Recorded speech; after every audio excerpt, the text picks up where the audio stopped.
Wai Pui Indoor Stadium ani khel dona kal don me kan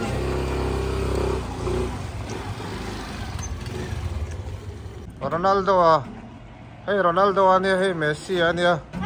ki de ke Mbappe ani anin khel dona an pet goal lo cho nên ke nan hong nona anin khel dona Ronaldo te ho player ta na la kan lut thei me ka ni player ta na la ne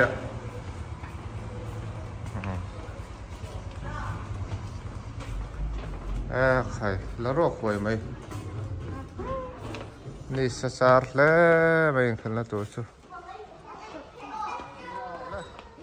Ronaldo te howin Ronaldo te horan khel mai ta sen ai warm up don ni le lo nu la ta han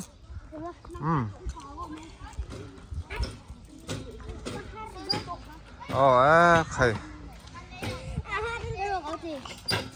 khai bạn trẻ mình về hàng cái gì sắt lạc này nè mò lấy ta khăn lên tiếng ẩm tuấn rồi tôi nào mà quên nó phải không còn năng khai cái sắt này nè mò cái sắt này hiện tiêu tí năng ấy bây giờ họ còn lâu còn lấy sao anh tu vắt mấy cho chú vẫn cho về cái hết mất thì về luôn đấy sắp lại nó phăng phăng ăn vắt về xem tu để cho hết thì motor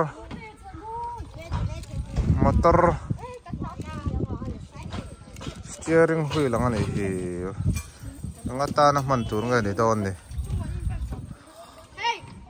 lên heo what cho về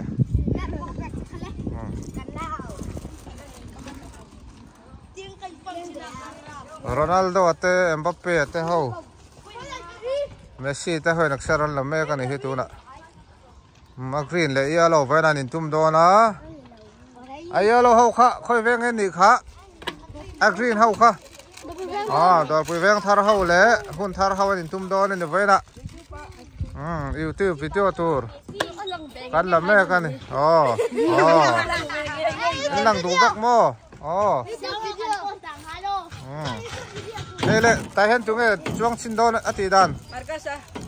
chuông xin téo tỷ đàn khác mấy lần anh về đủ đô lắm mò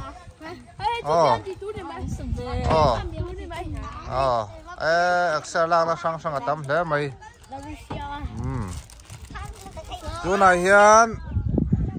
Brazil là fan sẵn khel đô na anh warm up mấy cái này hey green lắm bằng po anh kể tên nắc ra ayo lo lampang po hey an be me ka ni ma se ni se ma anin khel main extra la na sa ni hey tunga chak jok don ni extra la na chi sang sang atam khop mai hey hey te hi yang ti da ngai ni sar lang na sang sang atam khop maya hi thadon hi mal pui bor vai lak sarnan mo dul khiar ho ek sarnan sar lang na sang sang avan tam em be khei hei a thu kheng hi tholu tuk ti le te le kha kha te ti tur nge extra la sup mai he boin chu a green le orange soin tum don he hi le ang ti na nge le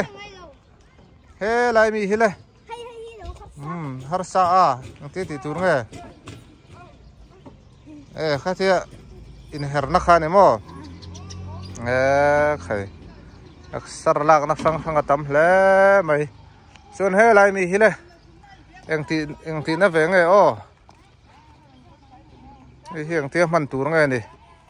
áo mặc lom em về heo tak sabung sang sang xây dây đàn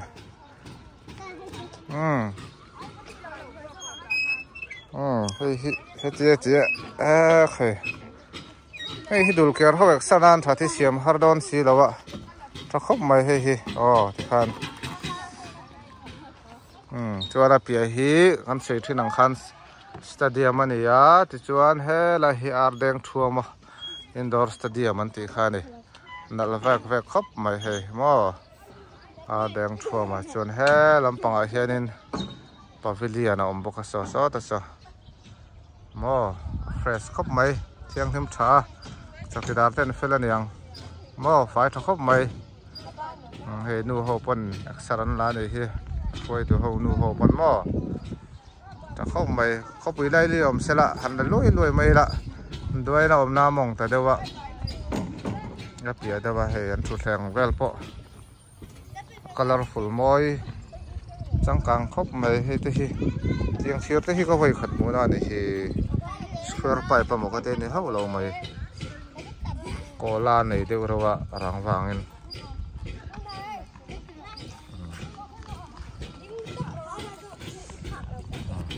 an thu chin ho thu ta do mem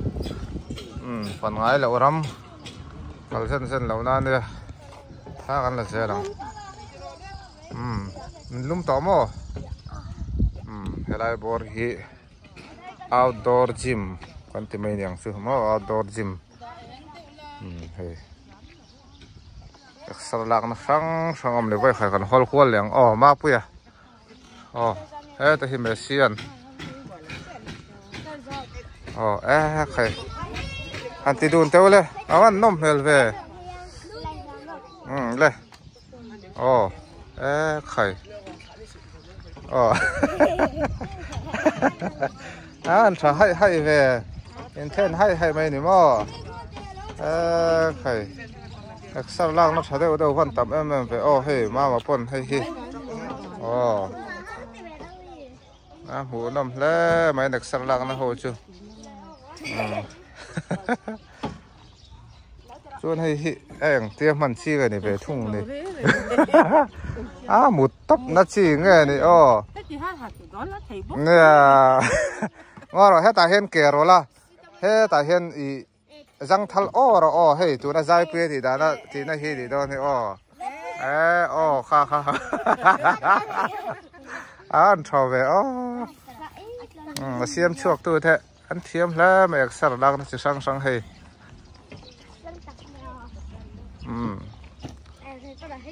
chuan hey hieng thì nó nghe khán en leng hey po hi so lai miệng đâu khăn yếm hẳn thì xin tới là mama xin te kha sakalo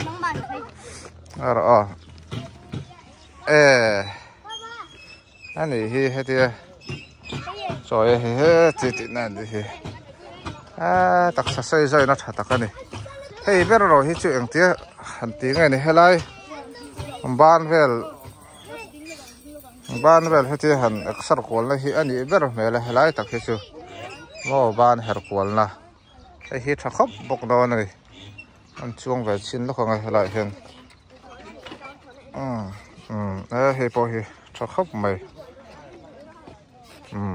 lai chon bor vel mo mal pi bor vel a tanga tha khop mai le he chu han wai vel na ni he po hi wai vel la mo chuan he po na chen miang khan ya kha ti ti na kha mi extra lak na chi sang position sang extra lak na ei po chu tiang bok chon mal bor vel extra na chuan hei hi tin nge tho vele mama ta hen an chuang vele te kha tin nge tho ve tim khuru line se suala nge kha po kha thu theng ne na ka million ho pui thing ho chuan na nei kha mle edu ta khon mang kalai vel kha helai deng thua ma indoor stadium kota hei hinweng zaman ngen ti kha an hon na polar iwak lawang helai outdoor gym himo an honga tv te pok an lo mu kha an ye hela outdoor gym hi ta khóc mấy thì ha cắn thu tộp đây mấy rồi xe ô cả trong khăn video làm tí cho thế tên này ê ăn lẩu mê mê mê